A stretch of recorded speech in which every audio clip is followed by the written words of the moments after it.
자, 19번째까지 할 거라 생각 못했는데 19번째입니다. 그리고 첫 번째 짐승에 대해서 같이 나누려고 하는데요. 1절에서 10절까지 우리 같이 교독하도록 하겠습니다. 제가 1절, 여러분이 2절 교독하도록 하겠습니다. 내가 보니 바다에서 한 짐승이 나오는데 뿔이 10이요 머리가 7이라. 그 뿔에는 10왕관이 있고 그 머리에는 흰성 무독하는 이름들이 있더라.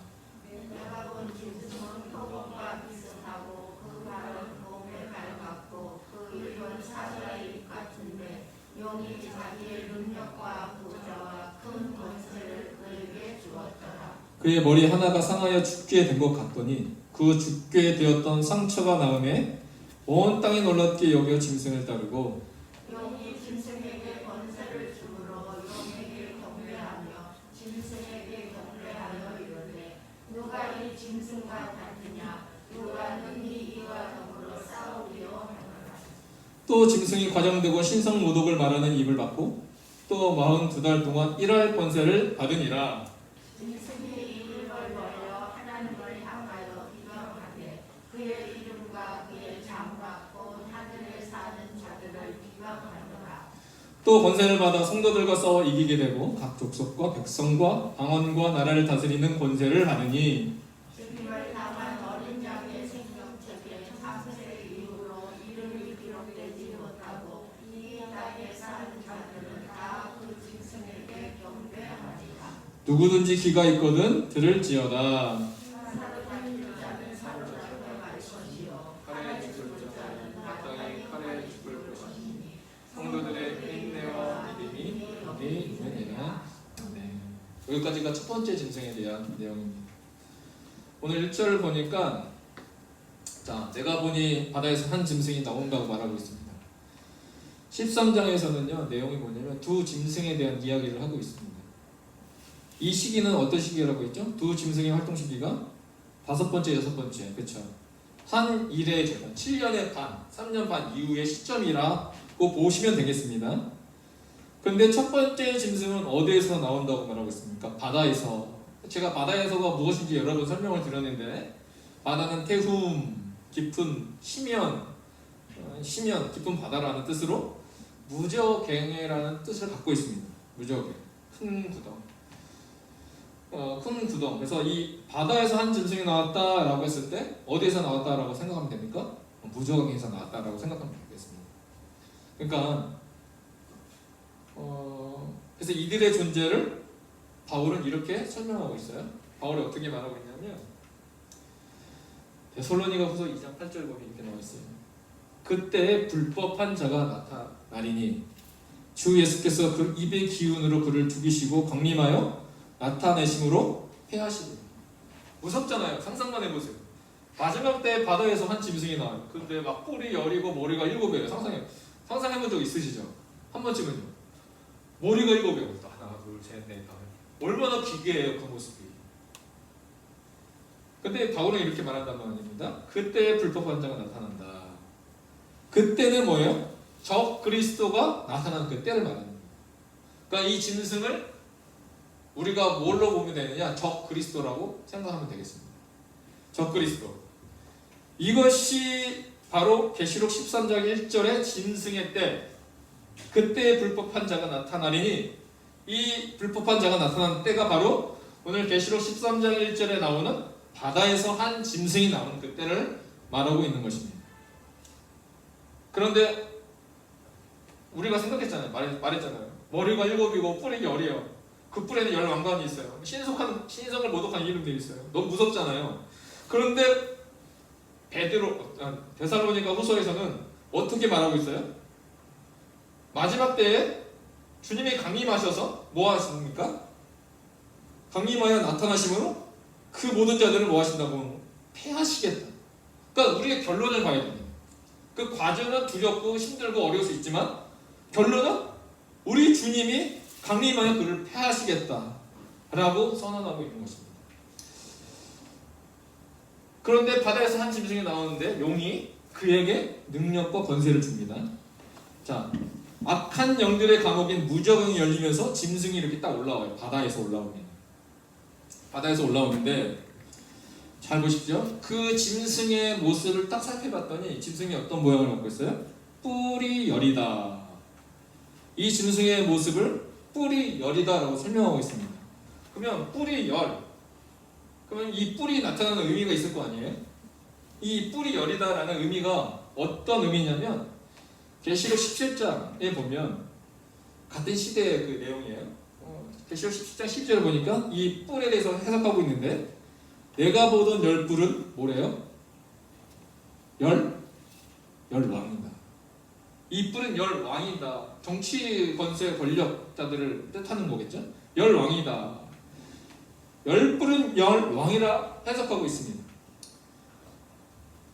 자, 뿔이 열이요 머리가 7이라 라고 말하면서 그 뿔에는 뭐가 있어요? 열 왕관이 있다 라고 설명하고 있습니다. 그 뿔에는 열 왕관이 있다. 즉, 이 짐승의 정치가 뭐냐라고 우리가 생각할 때 통치 권력을 가지고 있는 존재라는 것을 알 수가 있습니다. 이 짐승이 바다의 무적행에서 왔잖아요. 그럼 영적인 존재이긴 해요. 근데 이게 누구와 같이 일할 것이냐라고 했을 때 이 땅에는 통치 권력과 손을 잡고 일하게 될 것이다 라고 보면 되겠습니다. 그런데 17장 18절 계시록 17장 18절 보면 이 짐승에 대해서 이렇게 설명하고 있어요. 17장 18절 보니까 내가 본 짐승은 그쵸? 무정에서 나온 이 짐승은 전에 있었다가 지금은 있어요 없어요? 지금은 없으나 장차 무적행으로부터 올라와 멸망으로 들어갈 자다. 세 가지 시제에 대해서 말하고 있어요. 전. 이 짐승은 전에 있었어요. 근데 지금은 없어요. 근데 장차 무적행으로부터 올라올 것이다 라고 세 가지의 시제에 대해서 설명하고 있습니다. 자, 전에 있었다가 지금은 없으나, 자, 그러면 지금은 없다라는 것은 어느 시대를 말하는 거죠? 2022년을 말하는 것이 아니라 당시 이 글을 쓰고 있는 요한의 시대, 로마 시대에 그 요한이 살던 그때에는 짐승이 없다라고 말하고 있어요. 요한이. 근데 장차 무적행으로부터 올라올 것이다. 무적행으로부터 올라올 때는 방금 말씀드렸듯이 대환란의 시대, 그렇죠? 한 일의 절반 때 나타날 거예요. 그러면 제가 물어볼게요. 전에 있었다고 하는데 그 전은 언제 있었을까요? 이 짐승이 전에 있었대요. 근데 언제 있었죠? 생각해 보신 적 있으신가요? 전에 언제일까? 오늘 베드로후서를 잠깐 가면 이런 말이 있어요. 2장 4절에 하나님이 범죄한 천사들을 용서하지 아니하시고 지옥에 던져 어두운 구덩이에 두었다. 지옥에 던져 어두운 구덩이, 이게 뭐죠? 무적행이죠. 그러니까 하나님이 범죄한 천사들을 용서하지 아니하시고 지옥에 던져 무적행에 딱 두었어요. 언제까지요? 심판 때까지 지키게 하셨다. 그러니까 마지막 한 일의 절반 때, 심판 때 이들이 이제 바다에서 땅에서 올라오는 거예요. 근데 지금은 구덩이에 던져 넣으셨다라고 설명하고 있어요.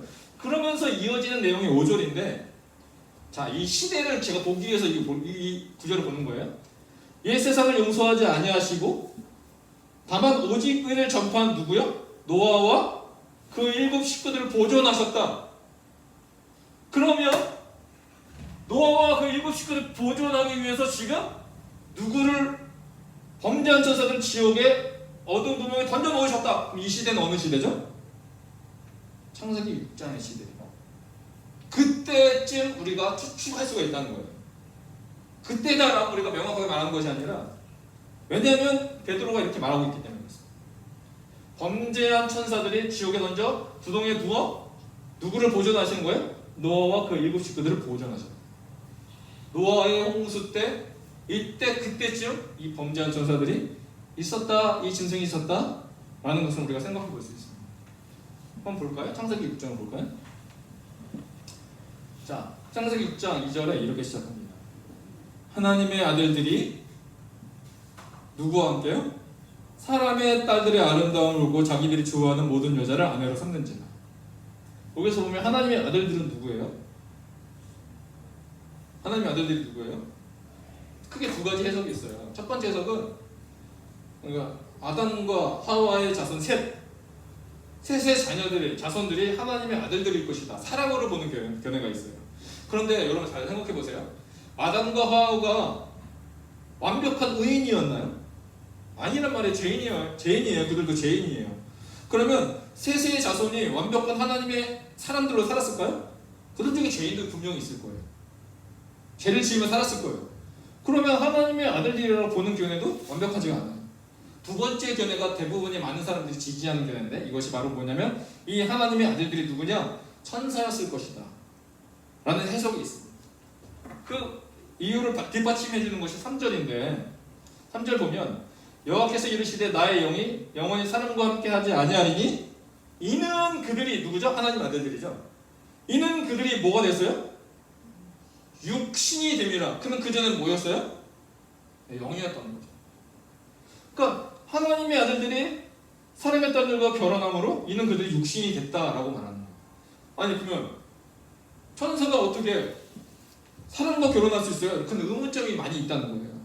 근데 창세기에 보면 아브라함의 조카 롯이 있죠. 롯이 그 성문에서 이렇게 앉았을 때 누굴 보죠? 천사 2명을 보죠. 그가 볼 수 있었던 뭐예요? 사람의 모습이었다. 그래서 그를 초청해서 그의 집으로 들어들었을 때 그날 저녁에 난리가 나죠. 왜냐면 소돔과 고모라 사람들이 롯의 집안에 쳐들어와서 뭐라고 합니까? 그 사람들을 내어놓아라. 우리가 그들과 뭐 하겠다? 상관하겠다. 이 상관이 야다라는 히브리어 단어인데 관계하겠다는.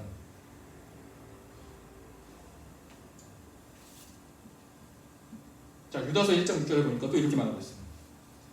자, 자기 주의를 지키지 아니하고 이 천사가 자기 주의를 지키지 아니하고 자기 처소를 떠난 천사들이 있다라는 겁니다.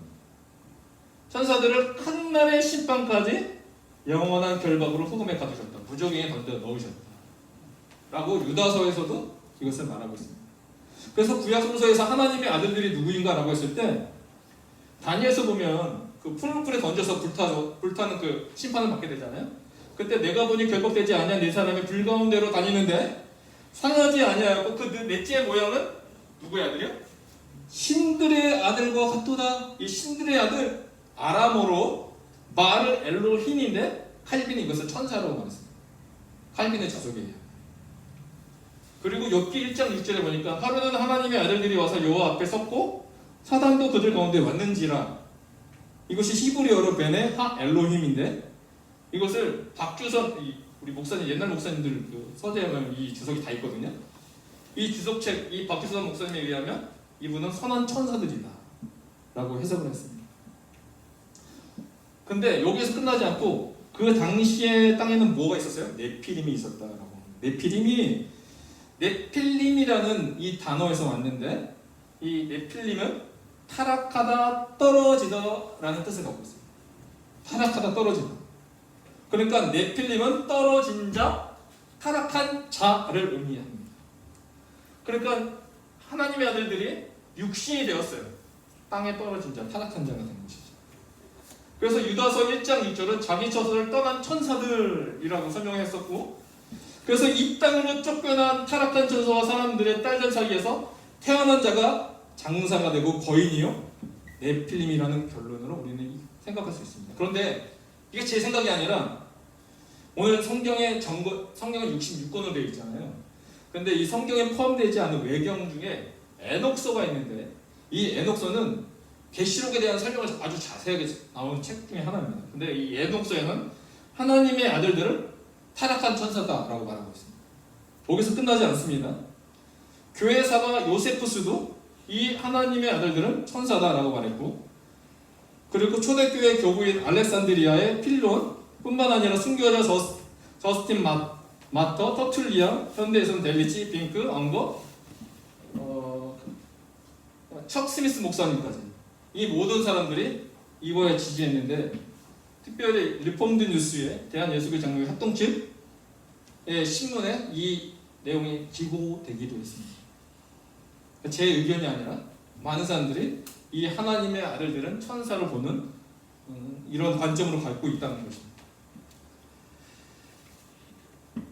그러니까 전에 있었다가 지금은 없으나 영원에 살던 때였고, 근데 장차 무적행으로부터 올라온다는 것은 한 일의 마지막 심판 때 절반 때에 이를 것이며 전에 있었다가 그거는 창세기 6장 그때 하나님 노아 심판 때 하나님이 이들을 무적행으로 넣지 않았을까라는 이런 해석들이 있습니다. 그러니까 창세기 6장 때 전에 있었을 때 그거는 창세기 6장쯤으로 거슬러 올라가야 된다는 것입니다. 그러면 우리가 살고 있는 지금 2022년도에는 짐승이 있을까요? 없을까요? 없겠죠. 아직 어디 있습니까? 네, 무적행에 있습니다. 그런데 한 일의 절반 마지막 다섯 번째, 여섯 번째 나팔 다섯 번째, 여섯 번째 대접이 쏟을 때 이때 장차 무적행으로부터 올라올 것입니다. 그래서 우리가 봤던 요한계시록 9장에 보면 하늘에서 별 하나가 별 하나가 있는데 그가 무적행의 열쇠를 받았다는 겁니다. 다섯 번째 나팔. 그래서 그가 무적행을 열 때 황충들이 땅에서 나오기 시작하죠. 그래서 짐승은 설명하고 있습니다. 뿔이 열이고 그 뿔에는 열 왕관이 있다. 또한 뿐만 아니라 그가의 모습이 또 한 가지가 더 설명하는데 그의 머리가 7이다 라고 설명하고 있습니다. 자, 뿔이 열이고 머리가 7이다. 자, 계시록 17장 9절 보니까 이렇게 설명하고 있습니다. 그 7머리는 뭡니까? 여제가 앉은 7산이래요. 7산은 그 외경에 그 에녹스에 다 설명되어 있는데 제가 외경까지 설명하기 좀 그래서 설명은 안 하겠지만 7산이라고 말하고 있습니다. 7머리는 7산. 그런데 계시록 17장 10절에 보니까 이렇게 나왔습니다. 7머리는 7산인데 그 7에 대한 설명인데 또 7왕이라 다섯은 망하였고 하나는 있고 다른 하나는 아직 이르지 아니하였으나 이르면 반드시 잠시 동안 머무르리라. 자, 다른 하나는 아직 이르지 않았다. 이것이 마지막 때 일어날 그리스도, 적그리스도죠. 자, 다섯은 망하였다라고 했을 때 우리가 이스라엘 역사 가운데 오늘 전 세계 역사 가운데 증명된 사실은 뭡니까? 이게 우리의 모든 해석이 동일한데 다섯은 망하였다. 애굽, 아수르, 바벨론, 바사, 헬라를 지칭합니다. 이게 모든 목사님들이 해석해 다니엘서를 통해서도 해석을 합니다. 다니엘서는 그 시대가 바벨론이니까 바벨론부터 이렇게 해석을 하죠. 근데 다섯은 망하였다. 애굽, 아수르, 바벨론, 바사, 헬라. 하나는 있고 이때가 로마 시대 아니겠습니까? 하나는 있고 이르면 다른 하나는 아직 이르지 아니하였다. 그것이 바로 혈과 진흙에 대한 마지막 나타날 그 시대에 대해서 아직 이르지 아니하였다라고 했습니다. 그래서 7산은 7머리는 7왕입니다. 여러분 다니엘서 2장을 보니까 느부갓네살이 꿈을 꿨는데 다니엘만 해석해 주잖아요. 그 다니엘의 해석한 내용이 다 이렇게 해석해요, 목사님들이. 자, 그 머리는 금으로 되어 있는데 바벨론입니다. 당신입니다. 그리고 그 다음 시대가 뭡니까?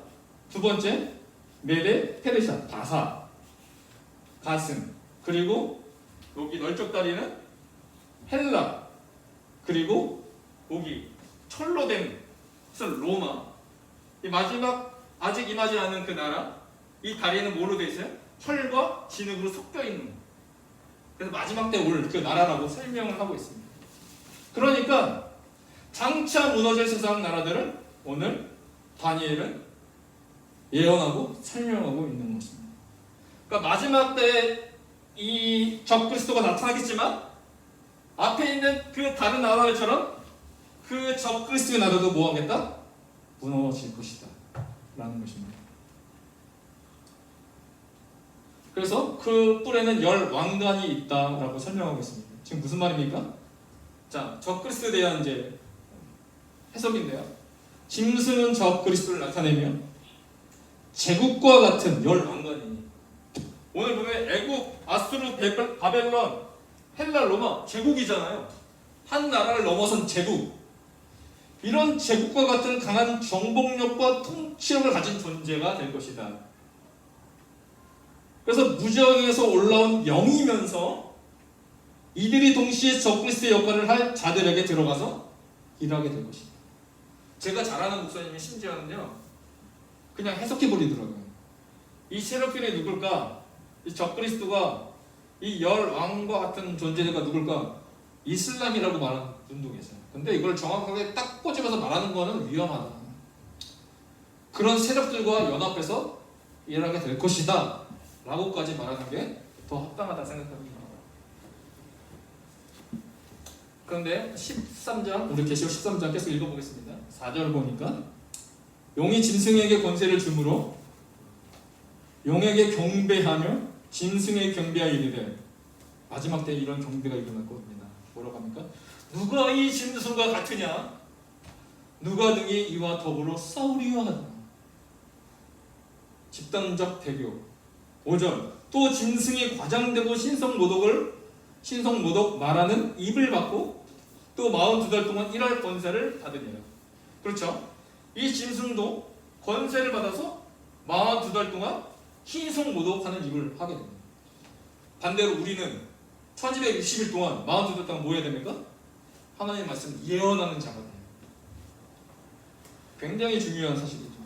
6절 그런데 짐승이 입을 벌려 42달 동안 뭐 하는 겁니까? 하나님을 향하여 비방하되 그의 이름과 그의 장막 곧 하늘에 사는 자들을 비방하더라.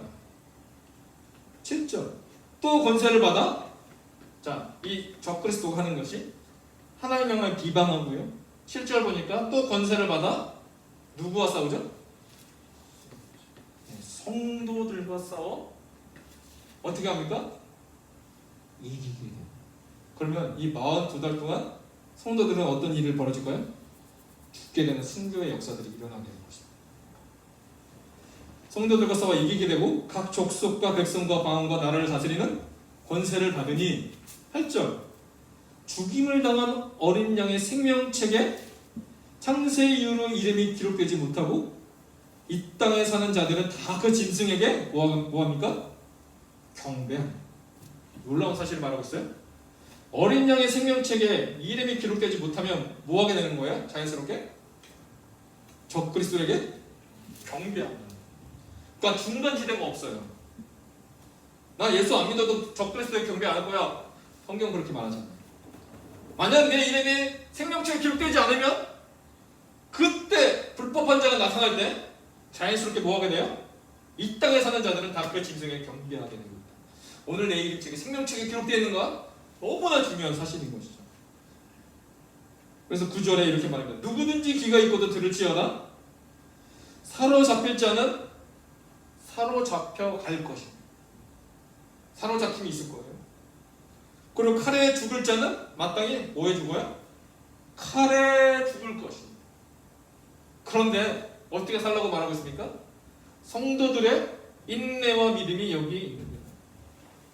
그러나 다만 우리는 이 마지막 환란 시대에 인내와 믿음으로 살아가야 된다라고 말하고 있습니다. 자 보십시오. 마지막 42달의 대환란 시기에 성도들과 싸워 이 적그리스도는 이기게 되고 그리고 이 땅에 사는 자들은 다 그 짐승에 경배하게 됩니다. 그리고 사로잡혀가고 칼에 죽을 것입니다. 그런데 우리는 어떻게 살라고 말하고 있습니까? 인내와 믿음 두 가지로 살아갑니다. 그런데 이 인내는 어디에서 오냐? 바로 믿음에서 온다 라는 것입니다. 자 보십시오. 오늘 많은 사람들이 그 짐승에게 경배합니다. 왜냐?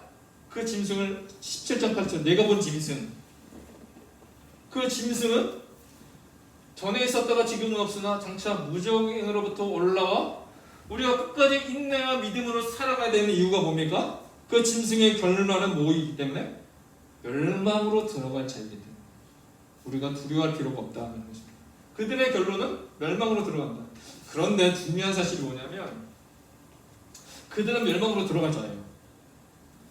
그런데 이 17장 8절 이후의 말씀을 보면 이 17장 8절 그 중간 이후로 보면 땅에 사는 자들로서 창세 이후로 그 이름이 생명책에 기록되지 못한 자들이 어떻게 행동하냐면 이전에 있었다가 지금은 없으나 장차 나올 짐승을 보고 어떻게 합니까? 그들의 반응이 뭐예요? 놀랍게 여긴다는 거예요. 뭐예요? 이게 놀라운 게 부정적인 놀라움이 아니라 긍정적인 놀라움. 정말 대단하구나 저 적그리스도가. 적그리스도가 뭐 뿌리 10개로 나타나지는 않을 거예요. 그런데 모든 문제를 해결하는 정치 세력들이 나타날 때 사람들이 거기에 환호를 하고 거기에 대해서 반응하며 놀랍게 여길 텐데 누가 놀랍니까? 바로 생명책에 기록하지 못합니다. 나의 그 믿음이 없는 자들, 내가 구원의 확신이 없는 모든 자들, 그래서 생명책에 기록되지 못한 자들은 반드시 뭐하게 돼 있어요? 적그리스도의 그 일하는 걸 보고 다 호응하고 반응하는 놀랍게 여길 거다라고 말하고 있습니다. 우리의 반응이 어떤 반응이 될까요? 놀랍게 여기는 반응이 되어야 될까요? 아니죠. 그들은 반드시 멸망으로 들어가죠.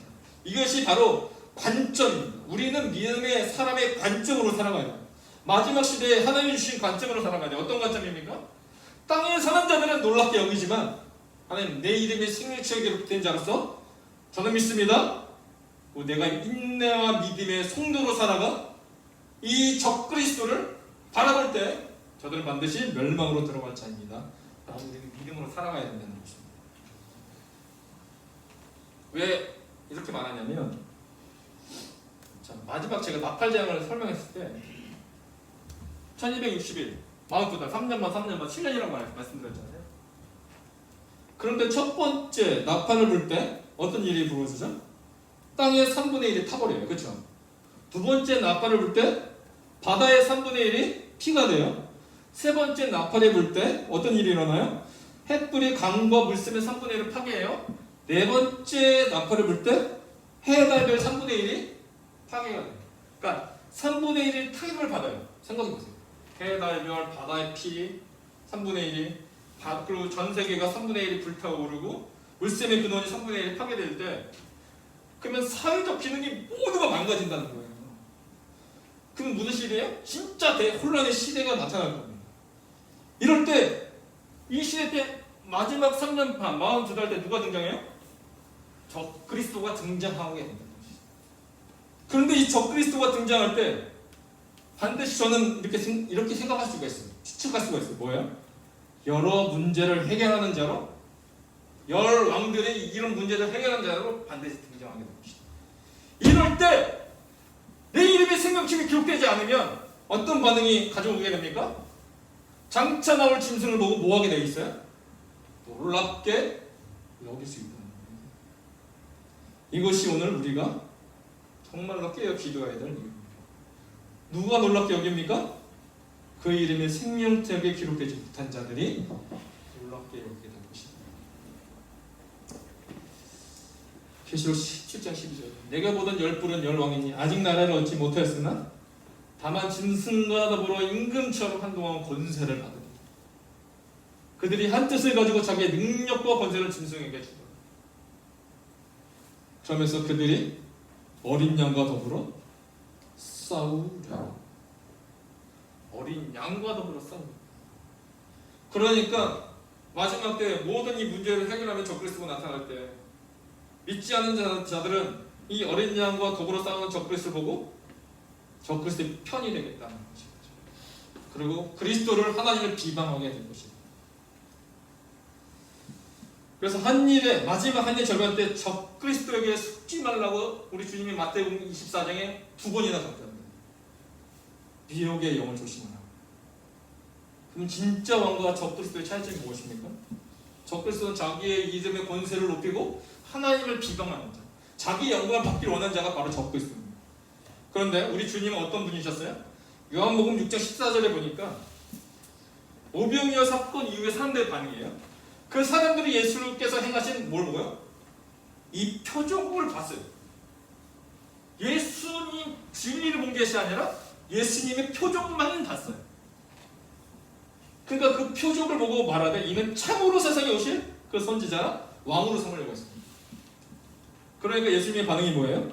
그러므로 예수께서 그들이 와서 자기를 억지로 붙들어 임금으로 삼으려는 줄 아시고 다시 혼자 산으로 떠나가십니다. 어린 양 왕이 되신 거죠. 표정만 보고 따르다가 적 그리스도를 보고 마찬가지로 놀라게 된 거죠.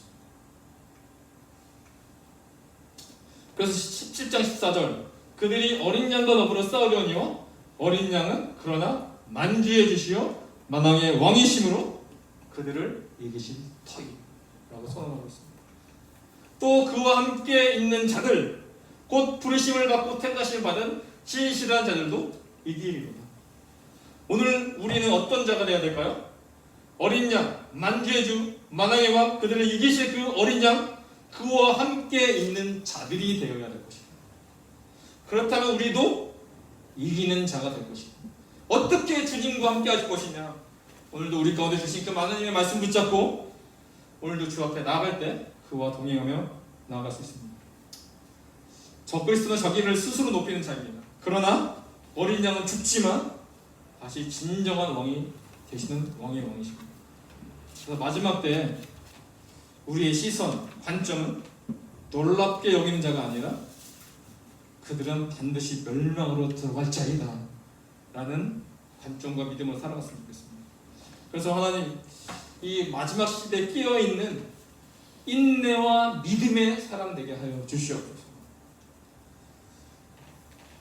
창세기 말씀이죠.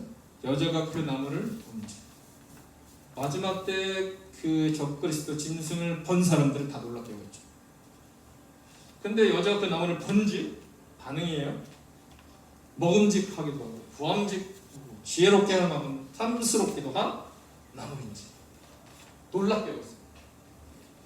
창세기 17장 8절 장차 나올 짐승을 보고 놀랍게 여겼어요. 이들은 생명책에 기록되지 않은 이 땅에 사는 사람들의 반응입니다. 하나님 기도했으면 좋겠습니다. 하나님 땅의 사람들의 관점으로 살지 않게 하여 주십시오. 다만 두 증인처럼 하나님의 계명과 예수의 증거를 가진 자, 오늘도 이 생명의 말씀을 붙잡은 자 되게 하여 주시옵소서. 그래서 진리의 말씀으로 믿음 충만한 사람, 인내 충만한 믿음의 사람 되게 하여 주시옵소서. 그래서 하나님의 말씀이 나의 삶의 모든 것 되게 하여 주시옵소서 라고 이 짐승을 보며 우리가 가져야 될 믿음으로 주 앞에 나오겠습니다. 기도하겠습니다. 하나님 아버지 감사합니다. 마지막 때 하나님의 계획에 따라 적그리스도가 이 땅 가운데 나타나 많은 사람들을 미혹하고 유혹할 텐데 우리가 그들을 보고 놀랍게 여기는 것이 아닌 그들은 반드시 멸망할 자임을 우리가 그렇게 보고 끝까지 인내와 믿음으로 살아가는 당신의 기뻐하는 백성 되게 하여 주시옵소서. 감사드리며 이 모든 기도 예수님의 이름으로 기도합니다.